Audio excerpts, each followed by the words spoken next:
1109 গাড়িতে করে আসাম থেকে ত্রিপুরায় পাচারের পথে ফের বিপুল পরিমাণ নেশা জাতীয় স্কফ সিরাপ ধরা পড়ল আসাম চুরাইবাড়ি ওয়াচপোস্ট পুলিশের হাতে।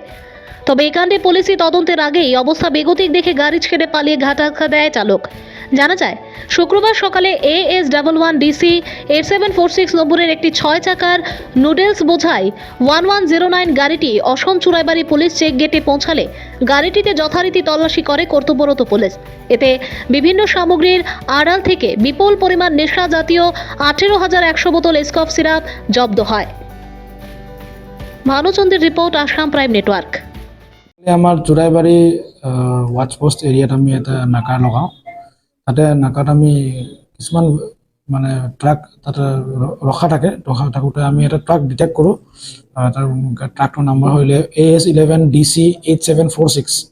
তাতে আমি টোটেল আমাৰ 120 কাৰ্টুনছ আমি ছাছপেক্টেড কোডিন ফছফেট কফ চিৰাপ পাওঁ আমি এক্সাফ কোম্পানীৰ।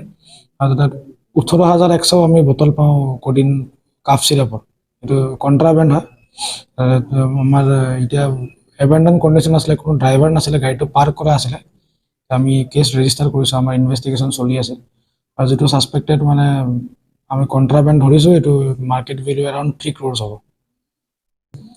ড্ৰাইভাৰটো পোৱা নাই, আমি এবেণ্ডন কণ্ডিশ্যন পাইছোঁ। চ' আমি এইটো ইনভেষ্টিগেশ্যন কৰি আছোঁ, কোন ড্ৰাইভাৰ হয়, কোন অনাৰ হয়, কেনেকৈ আহিলে,